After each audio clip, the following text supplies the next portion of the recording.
Hi, I'm John. This is my show, An American Scheme, where I'm proving that Diana Ross is Michael Jackson's actual mother. So I've been doing a lot of research, and in the process of doing my research, I watch a lot of videos. And in watching the videos, I'll see little clips and stuff like that. It'll bring up an idea in my head. I'll say, off of that idea, that makes me think about this and makes me think about all kinds of things. And then so I'm always building videos like all day long. I'm building like hundreds of videos, all kinds of, and then I'll actually and then I'll get one and I'll start to put a couple pieces and I'll say, okay, I like how this, and then I'll make a video, okay? And so that's how this one comes out. Because this is kind of like, you'll see, this is kind of an odd video. The way I put this together, and it's just kind of different. So now I'm going to talk about it, so it's kind of interesting. So the thing that got me here was that Michael first mentioned in this interview that he mentioned the John Branca, his lawyer, but he mentioned his name in this, and he mentioned that he would have been with him for a long time. So let me show you this first part here. I used to tell my lawyer, John Branca, do you know Lisa Marie Presley? Go, well, I represent her mother. Okay, so he represents her mother. So the John Branca is Michael Jackson's lawyer, and he's also Lisa Marie's mother. What's her name? Priscilla Presley. Okay, so Priscilla, he says, well, I represent her mother. So that's Priscilla Presley, who was married to Elvis, So, I mean, that's Priscilla and Elvis. That's the big love story with them and all, So Priscilla Presley's a big deal, So if he's representing her, you're talking about elites of of the industry type of people. So John Branca has to be as sophisticated as anybody out there. He's very, very sophisticated in the industry, and to be a lawyer for these people and what it all entails. And so that's the one thing about this is like, oh, okay, that was what it was. What I want to point out on this part is that John Branca was with Michael for a long time, for a long, long time and stuff. So the other part of this video here, the other thing is there's just so much stuff. There is just, in this interview here with the Primetime, it's like, one of the things I talk about doing like Michael Jackson movies and stuff is just like, I have to mention that, like, when I talk about Michael Jackson and making movies, it's like, man, to me, it's like so easy to make Michael Jackson movies. I can make the best ones, and just because I'm the real thing and I've got all the real evidence and stuff. But like, I would make a movie revolving around this whole interview, just this interview. And I could make a whole movie about it, because like he would say like a thing where Michael says, oh yeah, I met Lisa Marie when we were performing with the Jackson 5, and then she would come and attend the show, and she'd sit in the front row, and she'd have all their security guards. Okay, well, I want to see that. That's a good part of the movie. So boom, you flash back to there. There's the Jackson 5 performing. Here comes little Lisa Marie coming to the front row. That's a part of the movie. There's a good 5-10 minutes you could fill up on the movie easy, So with all kinds of cool clips like that of these flashbacks and things you could do off of this interview and then you go to the real time place and show how it actually occurred. It's really cool stuff. So like I'm saying, I could do a complete movie just off of this interview. That's how, like, Michael Jackson stuff and how movies, it'd be so easy to do Michael Jackson movies and stuff. So, the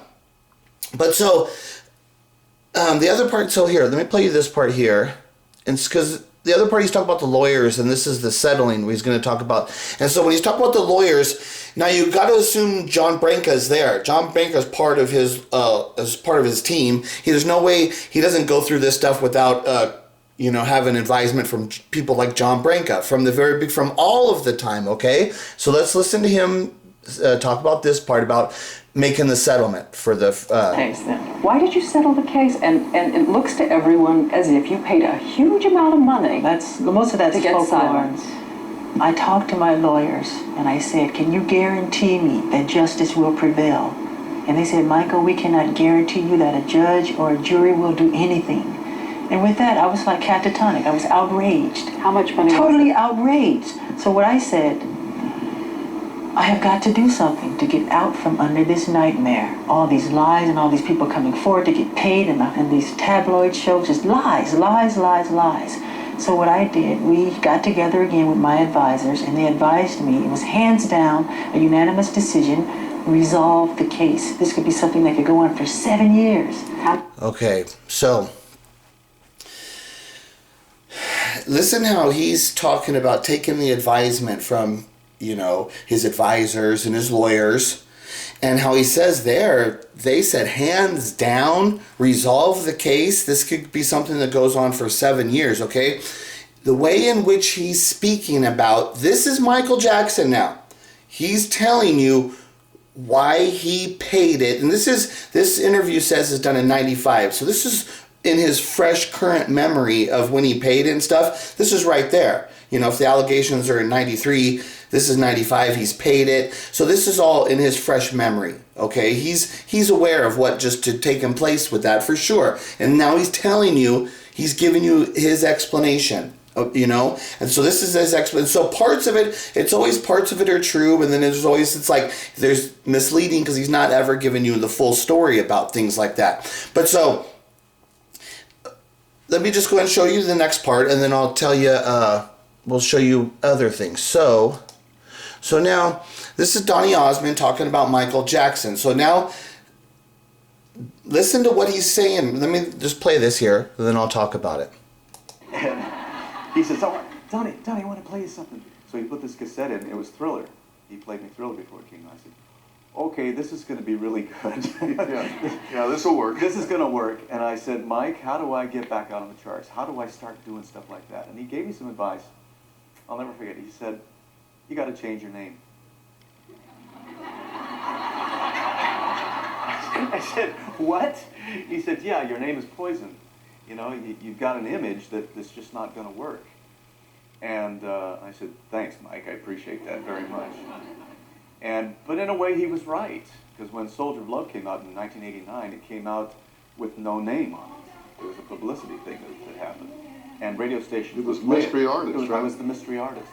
Radio stations would play it because they didn't know it was me. Once they knew it was me, it was already a hit.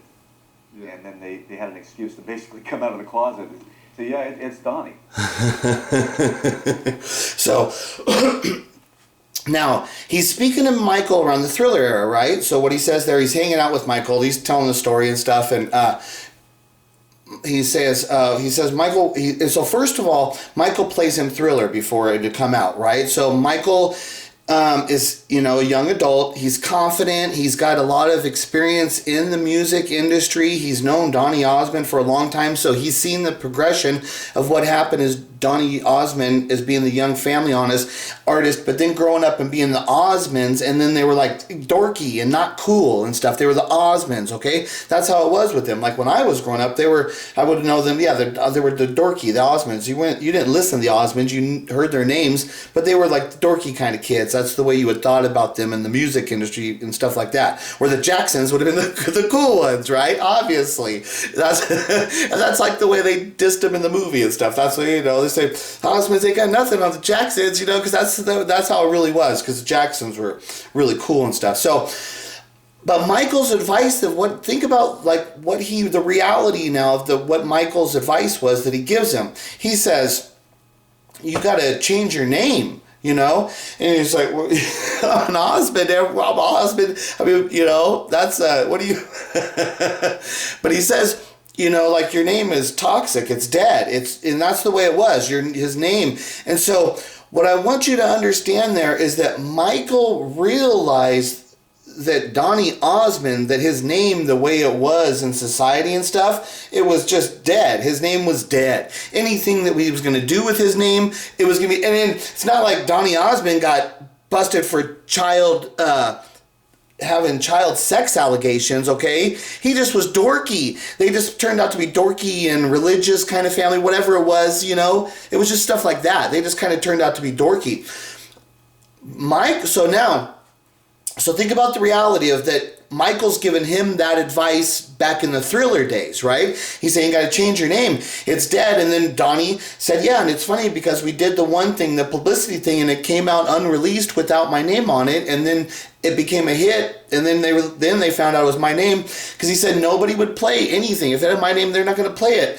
That's the reality of the industry and the business and stuff. And that's how it was like that forever. Like you can go through back through Hollywood history, there's like the really big the communist scandal. They would tell the people, they would have the big hearings with a lot of the Hollywood people, and they'd say, did you ever attend a communist party? And then boom, they get blacklisted in Hollywood. There was that was big. And it's happened in all kinds of fashions and different things like that in context where people's names get tarnished, then boom, they can't work anymore in Hollywood because it's a small industry. Same thing with the music business. No record company is going to sell your records no more. There's things like that. And then you can't get endorsement deals. All of that stuff, right? All of the things that in which would happen. So listen to what this guy says really quick too. Now this guy's going to be talking about a few things that happened. Michael O'Malley Greenberg is a senior editor for Forbes magazine, and he's been covering the estate since Jackson's death. How much did his lifestyle and his personality have to do with his debt? He never stopped spending like it was the 1980s. We charted it in Forbes. I mean, he was making 50, 60, 80, over $100 million some of those years, and even into the 90s. But after the first allegations in 1993, he never toured in the U.S. again. He never got another endorsement deal in his lifetime. The first allegations of child abuse? In 1993, correct. He became in many ways radioactive to brands and to sorts of companies that would contribute to those massive paydays in the 80s, and the upkeep on a place like... Okay, so...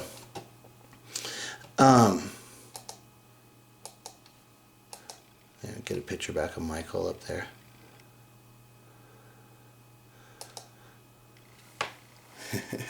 Okay, so what the guy was saying there, he was talking about that guy worked at Forbes, and they track actual people's finances. They have the actual records and all the document stuff, and they, the highest Forbes, highest paid entertainers, they do all those lists and everything like that, So the guy, that guy was legit. He's working for Forbes, he's tracking all their finances and everything.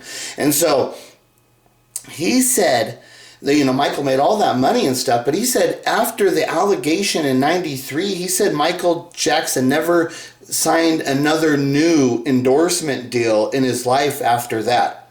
Okay?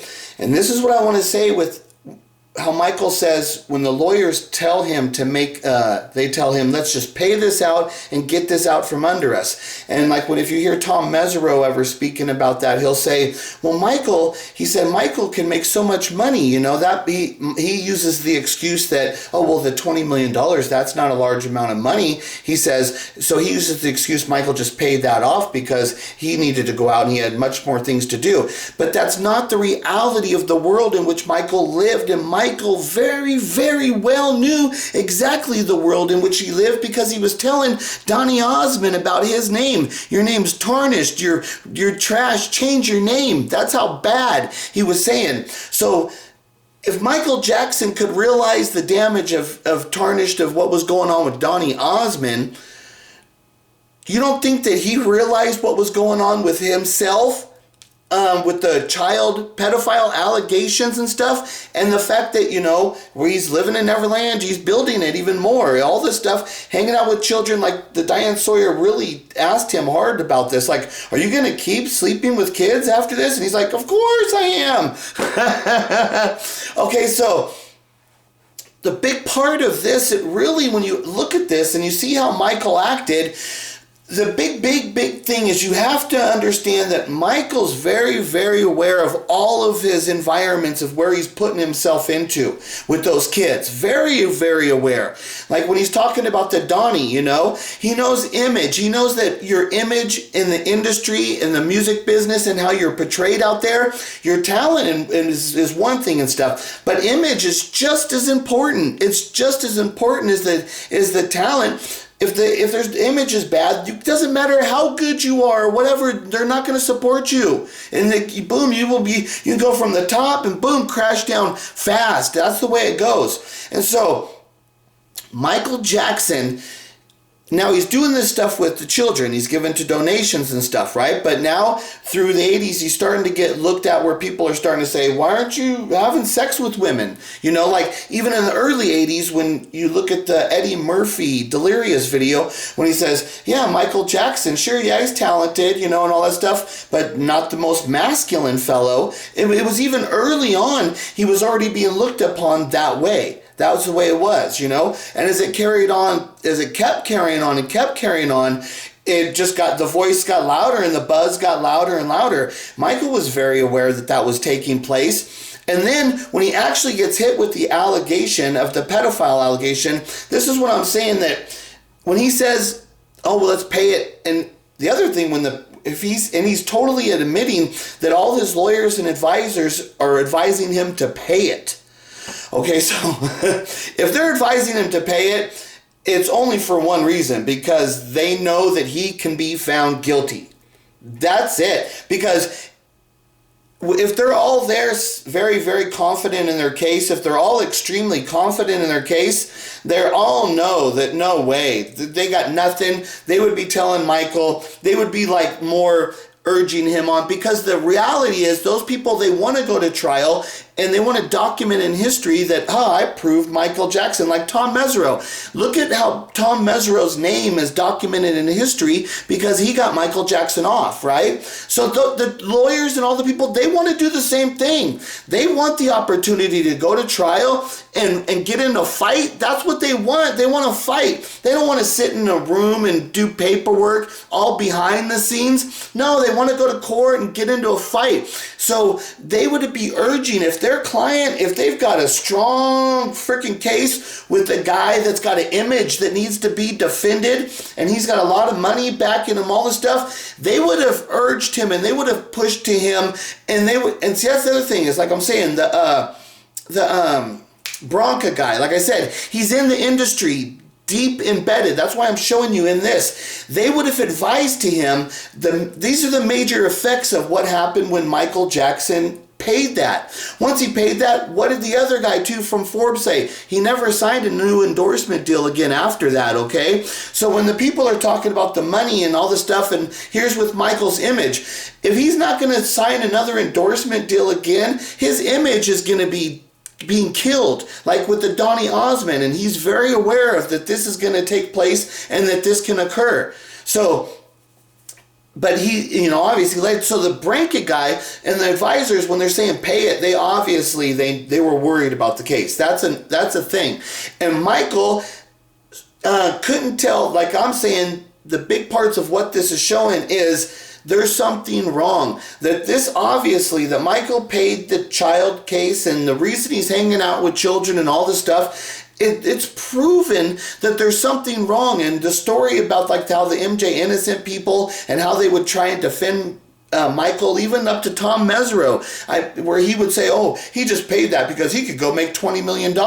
No, that's not the reality, because the reality is he would have been getting the real advice. And the real advice from his real advisors would have told him, once you pay this, boom, you're dead in any kind of like endorsement deal, advertisement world, your name's going to be dead. Just like how he was telling Donnie, that they would have told him the same thing. As soon as you do this, your name is dead. If you pay it, you're dead. They know. Then they know the other thing is, once you pay this, it's like, this is how they talk about in America. They say, we don't pay terrorists. You don't negotiate with terrorists. That's the way the rules go. Because once you pay it, and then it's just going to happen more. It's just going to allow it to happen more and more. So they always say right at the beginning, no. We put our foot down right now. We're going to allow these people to die because we're not going to, if we pay it, we know it's going to lead to much, much, much more bad things occurring. And so that's what they would have advised Michael's. Once you've paid. Now every single person out there is thinking, oh, he paid. Okay, now any lawyer that was like thinking, okay, this person's here telling me that they want to sue Michael, and the lawyer's thinking, should we do it?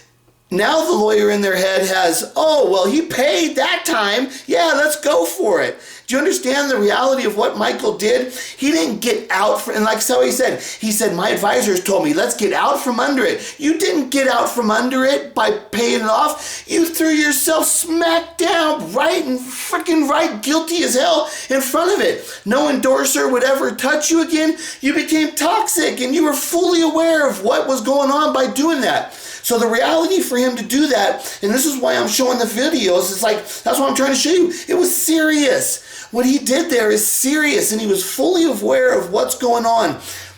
So He puts himself in this situation. It can only be, there's only two reasons. I mean, there's only one known reason why Michael Jackson would put himself in this position and do this stuff, is that he is a pedophile and that he was sexually abusing those kids. That's the only known actual reason. For like this video of what I'm showing you, it proves Michael's a pedophile. It's vicious. If I didn't have, and it's funny because I think now it's like with all the new evidence, and first of all, I wouldn't be doing this intense investigation the way I am doing it and stuff. And I always had a trust in Michael and stuff, like how the fans, I was like that. There was a part of me where I always had a trust in Michael. That's no, that's not what it is. And I think that's the way most people are. But then there's also another thing that a lot of fans and most people who understand Michael, they also look and say, there's something else there that we don't know. And they chalk it up to saying, well, he's a star and there's like the mystique and he's an individual person. You can't ever really know an individual person. They all kind of chalk it up to that kind of stuff, you know? But then I come in now and I have this other story. This other story that explains everything. It explains why Joe chose him. Once he showed the signs of the talent, it shows why Joe then said, boom, we're going to Motown, because he had come from there. You know, and then that's why Joe trusted him, because now he sees, oh, this kid's got talent and he came from Barry. So that's why Joe has all the trust in Michael, because everybody always says like how the Jacksons is like a music industry family. And it's like, no, that's not true. It was only after Michael showed the real talent, then Joe, everybody's now getting in on it, you know? Now, Joe was training his kids. The Tito secretly playing the guitar, that's bullshit. Joe was training Tito because that was before he knew Michael had talent, but it was after he had gotten Michael from Barry. And that's why he starts training. He starts giving Tito a little bit of training and stuff. He starts doing a little bit of stuff. He doesn't know exactly what he's got because he doesn't have it in his kids. His kids aren't the real singers. They're not the real talents. You know, he knows that. And then his kids are his kids. They don't have a connection back to Berry Gordy. So he's not like pushing them. He's not so eager to get into it with them. And it shows because he never was doing it. That's why they're also older when Michael's so young. But when Michael is 5 years old, as soon as he shows real talent, Joseph fully trusts that talent.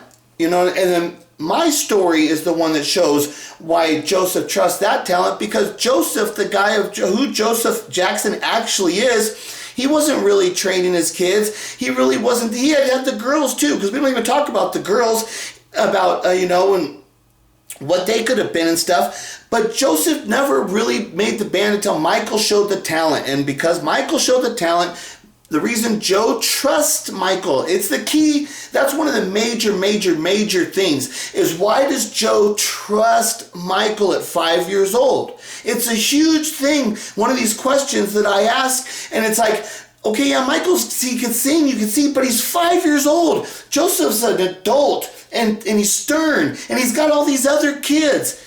But this is the kid he recognized. No, the reason he recognized it is because that kid was given to him from Berry Gordy, you know. And that's why he trusts the kid.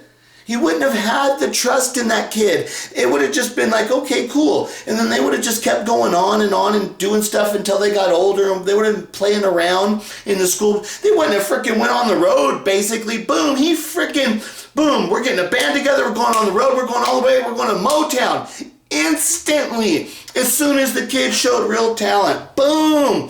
And that's my story that explains this. My story actually explains the stuff. So then Michael, he's living that. He's got the talent. He thinks, oh, Joe saw, you know, he thinks, oh, Joe knows I got talent, you know. And then that's why I put the band. So Michael instantly realizes he's got talent, and he realizes that Joe is recognizing of this talent, because now they're building a band based around him, the talent, because he's the lead singer. The band's obviously built around him. So this is the environment in which Michael has to live now. Now he's got Joseph building the whole band around him, around his talent. He thinks he's part of the family. You know, Michael's into it. Yeah, okay. part of the Jacksons. We're going to do the Jackson thing where, you know, he's all into it, dancing, singing as best he can because he's like, yeah, I'm doing this. Is cool. Then they go to Motown. Then that's when they really meet Diana Ross. See, they've already met Diana Ross before that, but this is where they really, now Diana Ross is there. Then they wait a while to finish out the Steeltown contract. Boom, they sign right to Motown after that's finished, and then they move to Los Angeles and move in with Diana Ross, which that's her first house too. When you know the actual story, she's just purchased this house, and the other people living in that house she has is her mother and a brother of hers. Okay, so she's purchased her actual first house in Beverly Hills now at this time in Diana Ross. So think around 1969, okay? Diana Ross has actually purchased her first house in Los Angeles. She's moved her mother in and her brother. Who moves right in after that? The freaking Jacksons. They come moving right in. And as Michael says, Diana then has this special interest with him, and they start going out alone together over a period of a year and a half. She takes him out, he specifies alone in the book Moonwalk, which is like, how is that even possible? You're going to tell me, okay, Joseph Jackson does all this work with his family, they go to move to LA, into Diana's house, and now she's taking him right away from all the other kids? No, I'm going to show you all this special treatment. All the other kids, you stay here. I don't want nothing to do with you. How does that ever even occur? It doesn't possibly occur. And like I show you on the Merv Griffin show, there's Diana with Michael in 1970 alone, and she's calling him my son, my child. All she's saying, she does everything for him. All the stuff of the context of what I'm saying relates to the reality that she's his mother. That's when she then tells him the truth, when she's in that house, which I say when you go to the song Billie Jean. That's what the song Billie Jean's actually about. It's actually about Diana Ross is telling Michael, you're the one, when she says you're the one, but the kid is not my son, she tells him both things. Michael, she has to tell, they move into the house, right? And so the Jackson family moves into the Diana Ross's house. Diana Ross, she calls me to her room. This happens much too soon. She calls me to her room. Diana Ross takes Michael to her room in her house, her bedroom. She calls me to her room, just like the song says, exactly. Like, I'm not like making up, like coming from over here, like maybe. I mean, this is exact words. It's identical, fits to the situation of what I'm saying, how it plays out. So Diana Ross informs Michael at that time, you're the one. You're actually the reason that all of these things, and you're she says, I got pregnant by Smokey Robinson. She says, I was only 14 years old. And she says, and Berry Gordy made me give you away to Joe Jackson.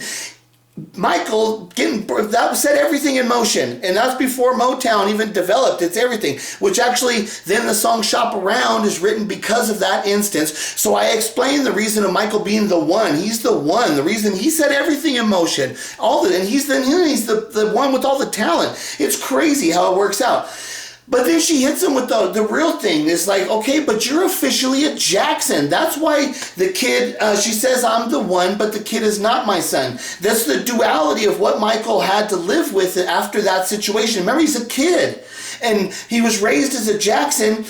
And the other really weird thing, and think about with Michael's personality and stuff, Michael Jackson would have known who Diana Ross was before they moved into her house. Okay, so way before she tells him that she's his mother, all the Supreme stuff has occurred before that, because she's actually going solo around that time. So you can put it in context of that. She's actually going solo around that time. So it's actually all of the history of the Supremes, all of it, right? All through the 60s and stuff. Michael obviously would have been a fan of that. How could he have not have been listening to the Supremes, and seeing her? And that's why the first song of Billie Jean, she was more like a beauty queen from a movie scene, because actually in the reality, when he moves into that house there, she's filming her first movie, and that's why they're in LA, because they're filming the first movie, Lady Sings the Blues. She's filming it. That's why she's more like a beauty queen from a movie scene, because that's actually who she was at that time. When Michael moves into the house, she's left the Supreme. She's doing the movie. She's doing Lady Sings the Blues, which her name is Billy. In that thing. And so that's the context of what happens all in that stuff. And like I say, My story explains everything because. And now you got to understand that. So Michael Jackson, all the stuff, that's what he's experiencing with all that stuff. When Diana tells him he's having to deal with reality, she's bombarding him with this. Joseph's being controlling right there because that's the golden child. If he's the part of the family and the Jacksons, think about the pressures that were on Michael right there, you know. And like I says in Billie Jean, he says every head turned with eyes that dreamed of being the one. That's how it goes. So when she tells him, then every head turned with eyes that dreamed of being the one. Now that's what I'm saying. They all focused on Michael. Once he's like, oh, okay, now Michael's starting to think, okay, I'm the one. I'm your kid. What does that mean to me? But now I have to stay with the Jacksons and all. They turn all them, boom, all they're focused on him. Imagine the actual pressure of what that kid had to freaking deal with. So the other main part of what that is like, see, she's more like a beauty queen because Michael knows Diana Ross is the singing star, you know, and she's she's a singing star and all this. She's beautiful and stuff. And Michael, the kid, how could he not have had a crush on Diana Ross? You know, if I was Michael Jackson and I'm a kid singing, you know, being the young black entertainer and stuff, and Motown's coming out at that time, and Joseph obviously is talking about Motown to him and telling him we're going to Motown, right? So how could he not have known who Diana Ross? He had to have known who the Supremes were for sure. He had to have heard them. How could have that young kid, if he would have looked at Diana Ross, and it's funny because they look similar too, but he wouldn't have known how similar. But in his mind, there's a weird thing where she would have looked appealing to him because she kind of looks like him. It is crazy. So Michael would have naturally developed a young boy's crush on Diana Ross of the Supremes. It's very fair to say. It's not fair to say, how could you have not? Any young boy his age who, you know, being in where he was at, how could he have not had? She was the one, right? She was I'm trying to think of any of the singers that would have been like really like pretty like her, that had the looks and glamour and the singing. Diana Ross was special. She was unique because she had the looks and she had it all. So it's very fair to say that he would have had at least a little bit of a crush on her. And now imagine when she comes into the room, she tells him, you're my kid and stuff, but she's not just telling him, you're my kid, she's hugging him. She's holding him away. He's never been held like that. Okay, Joe never showed him attention like that. I'm sure Catherine treated him nice and would have given him some attention, but not like this. It would not have been like this. So now Michael's getting real physical attention from Diana Ross. It's like, think of the reality of what that did. Like, could you imagine? And she's saying, I'm your mom. Like, what Michael was bombarded with. And the reality is, like, when people, they want to say, how do you explain Michael in the room with the kids? How do you explain that stuff? How do you explain it? And like I'm saying, Michael couldn't explain it because he paid the kid off. And it was hard for him. And then he went to court, but that was the case. He had that case solid because the other kid had a lot of problems. The other kid actually it was one of those things more like he was able to abuse that kid because that kid came from a family of abuse and there was a chain of things like that. So he used that against that kid, you know, but the kid was coming after him. So that's what he had to do to defend himself. That's all right and stuff. But so, you know, he got off of that case, but that's because he was in control of the whole situation of everything. He was in control. He could control that case and stuff. So he went for it, you know, but he knew at that time he had to go to court too. You know, he couldn't try and pay it off. There was no that one they weren't going to take the payoff because the freaking guy that was coming at him, the prosecutor was coming after him. It was a different kind of thing. It wasn't like the first case where the family was coming after him. In the second case, it was the prosecutor. You know, the people, if you don't know I would assume most of you people really know the actual real case. It wasn't that the kids went and started filing charges. The prosecutor is the guy that came and talked to them and made them victims. He was like, are you a victim? Do you know? And he's like, okay, well, you're a victim. If you're a victim, I'll freaking prosecute. That's how that all started. The piece started the whole goddamn thing. So that's why Michael knew all that stuff. And that's why with the Tom Mesereau, in the case where he shows in the defense of Michael, he attacked the prosecutor. There's a big deal about a lot of all the stuff there. And you got to understand politics. And there's a lot of big things with the politics and all the stuff of what he did there with the libertarians and then the liberals and all this stuff. And so there's big stuff of how he did all that stuff. And so all the case and everything of what they did and everything, Michael never would have paid that first original case off if he's innocent. Okay? If he's innocent like the way that he should have been innocent, he doesn't pay that off. He would have went to trial. But so there was something there, which obviously he put himself in a bad situation. So the thing about everything is, I'm saying is like, the people that think Michael Jackson's a pedophile, they say all these situations show the truth of that he was look at where he put himself over and over and over.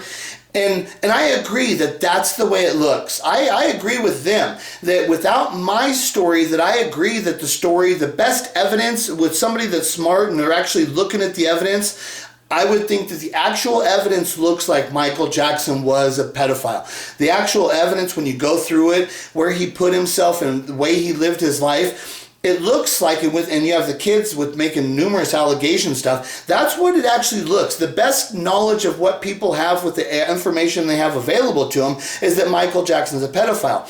But my story comes in and shows the whole essence of actually who Michael Jackson actually is. How he's used by Joe. That's why they get to Motown. Then when he gets there, now Diana Ross is one to cover up for all her guilt for abandoning her kid. So imagine how she's treating Michael and then so you can see that after that then Michael then goes through the 70s, and now by the time he gets to the 80s where he should be developing, having real relationships, it's not occurring.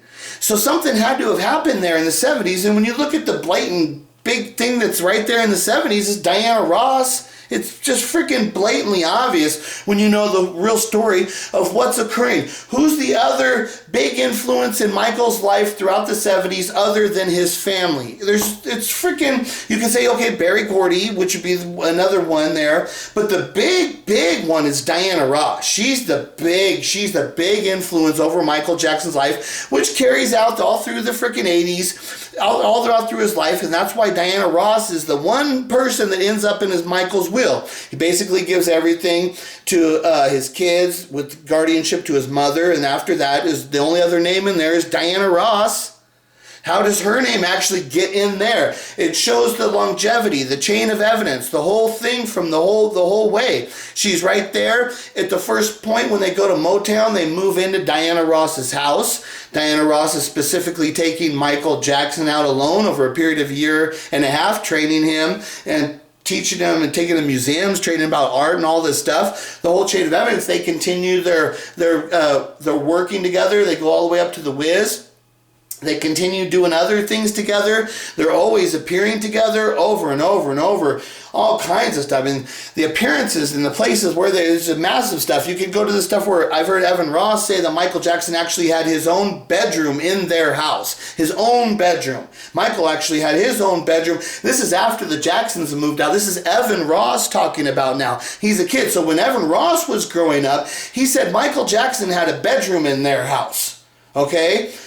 And it's like, throughout those periods, Diana would have been having, and so Evan Ross, this is after Diana's married to that husband. He's the one that passed away and stuff. So she's had multiple marriages now with all these kids. But even after all of that, Michael Jackson's still living in her house. So there's no way that it's a sexual thing that's been occurring with them, because Michael never shows any kind of sexual experiences anywhere else. And if you're into sex, if you have sexual experiences like that, if he had ever felt a vagina, it's a drug. It's a drug that, it's like the one drug that freaking God freaking put on you and shit. Once you do it, you're hooked. You're hooked. You're going to definitely go do it again, especially with the amounts that would have been coming at him. Jesus Christ. I mean, it would have been, that's what I say, but it's not there. And what kept him the way he was, is how he's damaged at that encounter when he moves in with Diana Ross and she tells him. And it's such a big thing that happens because he documents it with the song Billie Jean. And then he documents Billie Jean because that's the song that he performs at Motown 25. That song's not even a Motown song. But what's the song that he's like, I'm insisting to do this one? It's that song, Billie Jean, because it's all about the experience of when Diana Ross told him the truth that she was his mother. That's what it's actually about. My story's got it all. I've got all the chain of evidence. I got all of the proof. I've got everything. And it actually follows the actual patterns of the human being of who he is. Actually, the person of who he is. My story actually has the patterns of who he is. Not the freaking stories of what they're acting and what they're telling the media. That stuff's garbage. You have to understand the realities of who these people are, where they were at, who they were encountering, what they were actually doing. The real stories. Mine's the one that actually deals with everything. And I'm the only one that can actually give a real excuse why Michael Jackson was so damaged that he was not having sexual relations with women, but he was put himself, he was so, think about the damage, like I said, the pressures of what happened to him at that young age. And like how he says the Peter Pan thing, he doesn't want to, that's the child that doesn't ever want to grow up. They called it the Peter Pan syndrome. It's a child that doesn't ever want to grow up. And that's the mental actual damage of what would have happened to him, the psyche. And so it was so tough. You got to think what he actually had to deal with. That's why when he got older, he didn't want to have to hear those noises and all that stuff in his head. And that's why he would hang out with the kids and then we would do the things. And it's because he had a lot of noises going on in his head, a lot of voices and all kinds of things and stuff because of what the experiences and stuff. And so he would have to put himself in places where you could actually feel because it's a pains. And so he realized, hey, when I'm sitting with this kid and I'm holding this kid's hand, I don't have that pain.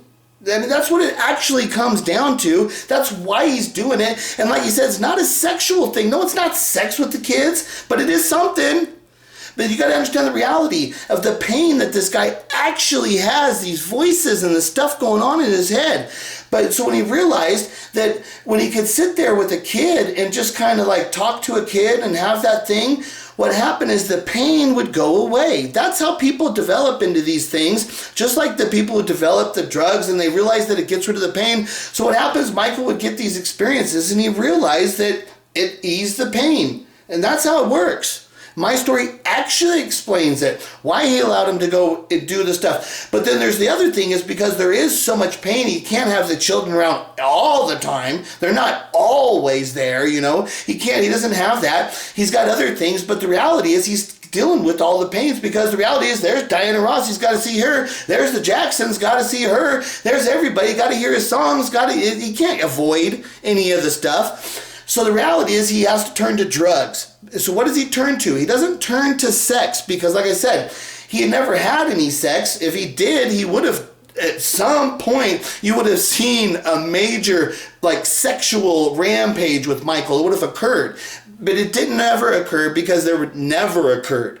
You know, and you know it never occurred because there would have been a real, like, boom, or wasteland of women that would have been like, boom, boom, boom, Michael, you know, it would have happened. Never happened. And so that's why he turns to the drugs. And so you get the things, you get the children, which is calming his nerves. But you got the reality, he's got real damage, he's got real problems, and the drugs is the thing that what develops there to help with that pain. But so, like, just look at the fact with the drugs. Everybody that's a drug addict, you take drugs and you enjoy the high, and then you can become a drug addict that way. But a lot of people, when they start off with drugs, they don't intend to become drug addicts. What happens is they take the drug and they understand that the drug lets them relax and stuff. It does things for them that they just enjoy. They're not trying to become a drug addict. But what happens is that stuff is just too much, you know, and so they keep trying to kill that pain, and that's how you become the addict. But the problem is you actually have a pain you're actually trying to kill. And that's mostly what is occurring with most of the people becoming real severe drug addicts. It's because they got some really severe pain that they're dealing with. Like me personally in my life, okay, I don't have that kind of pain. Like with me, marijuana has been able to ease any of the pains and the pressures of society and the thing and stuff, okay? And marijuana has been able to just takes all that stuff away from me, okay? But I don't have the other crazy, the pains that he had to have, that he was taking the drugs, the drugs that he was taking, the pains that he had to have, it's really bad. And it has to be really bad and it's severe for him to allow himself to put himself into that situation. That's the other thing, is just like flat out thing that people do not want to be drug addicts. You think Michael Jackson and he was very aware. Imagine around that same time as the child allegations. Remember, that's when he has the when Liz Taylor is talking about Michael Jackson's hooked on prescription medications. So from '93, Michael Jackson's documented as being full blown drug addict in '93. So.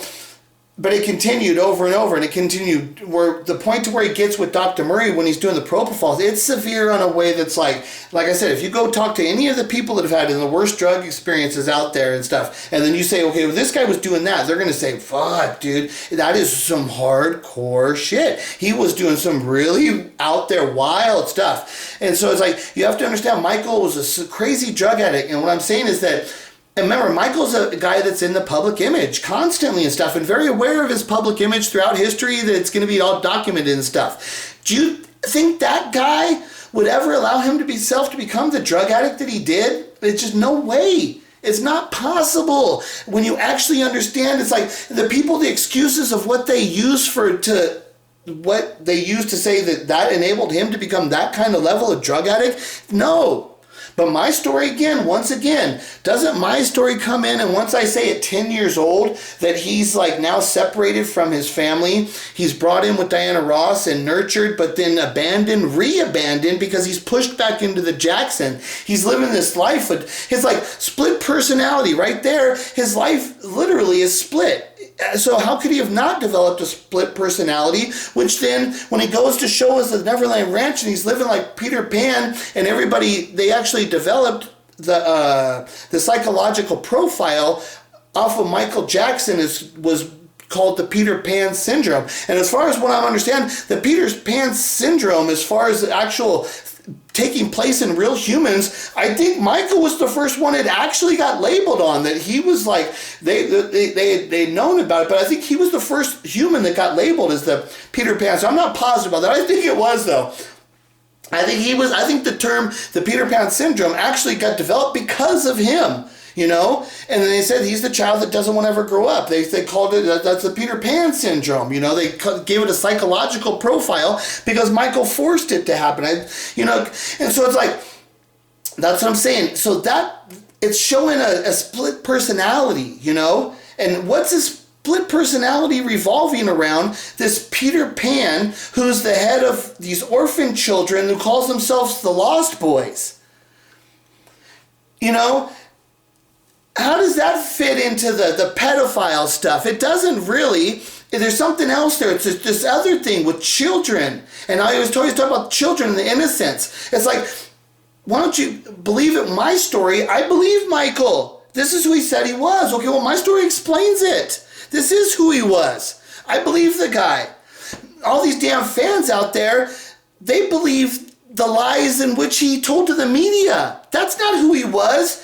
You guys are believing the stupid lies that he just told for the media just because it's stupid games he would play. I listen to who he actually is. I listen to the guy. I explain his freaking life experiences. I just wish some of his fans would start caring, so we could freaking get the world to actually understand who the guy actually is. I think, what's going to happen, the way I actually see what's going to happen, and it's one of the things that's like disappoints me so much in the fans, is like, think about all the people like the MJ Alive people, okay? Okay, MJ is dead, okay? But what's going to happen is like in the reality of like the context of like, I would think about Obi Wan Kenobi when Darth Vader strikes him down and he tells him, strike me down, you're only going to make me stronger. And he puts his weapon down and Darth Vader strikes him down, And you're only going to make me stronger, because the reality, he knows who he is. He's more than this world. He's done more, and he understands his story is going to evolve in a different thing of what he actually is if it comes out to be true. And so I really think that that's what with Michael, it's like one of these things where it's like, go ahead and strike me down, because at one time, his story, he knew that he had documented enough that there was going to be me. Somebody out there was going to be a me that was going to come out, and somehow this story was going to come out. And at that time, when the story came out, Michael would be reborn, and there would be Michael would be like back alive, you'd be more powerful. Strike me down before. You're only going to make me more powerful when I come back to life, which I'm bringing Michael back to life. That's what I'm doing here. You know, so that's the way I'm seeing it. That's what's going to occur. And the whole thing about the realm is, in my personal life, and this is like the crazy thing, and this is why it is me, because in my personal thing is I have, and this is before the Matrix, like all my friends, I was always telling people, and I would go back to, if you want to know where it starts with mine, I would go back to the movie The Doors, the Oliver Stone movie The Doors, and when Jim Morrison's telling people he's like a big star, there's like the one part I love it where he's on the storm, he's on the stage, he's performing, and then he just says, "You're all a bunch of fucking slaves. How long are you gonna last? How long are you gonna let them push you around?" You know, that's like, it's like, that's like real big in my life, like that, you know. So that's where I got into the slaves. I really got into the slave, understanding the slave mentality on a culture, you know, and how these artists have to deal, and they're trying to tell the people, it's like, yeah, well, I'm trying to entertain you, but in reality, yeah, fuck you, you're a bunch of fucking slaves. It's weird how you deal with this stuff. And so like with me, I've been in slave stuff a long time. So like when the movie The Matrix came out, I'm telling everybody, oh dude, that's what I've been telling you, idiots. This is slaves. This is what I'm saying. The movie is trying to tell you about how we're living like slaves in society. I'm trying to tell, you know, but even my friends, they never liked the slave talk. When I talk about, they just never liked the slave talk whatsoever, right? So what I say is that I really believe that we're asleep, and that the intelligent people have actually controlled, they know how to make the people sleep. Like, here's a simple way, because see, I'm on the other side now, so I can tell you one of the things that I had experienced, and I can tell you what happens, is that when you go to school, they don't teach you how to think. What they teach you how to do is to search. They teach you like 2 + 2 is 4. Okay, there's the answer. It's there. It's already there. You don't have to think about it. You just go search for it, or you memorize it. They teach you how to memorize things, and then how to search for established answers that they've already established and put there. But what happens is, what you people don't actually know is the word atrophy. What happens is when you don't use like a muscle in your body, it becomes dormant, and what happens, it goes into atrophy. And what actually happens with the human brain is, the really smart people have realized, is that if you don't allow the people to think, if you actually take them out of their natural process where they learn how to develop the process of thinking, the actual ability to think, the actual human ability to use your brain and to actually think. And so what they did in the school system, what they do is they teach you how to memorize and how to access like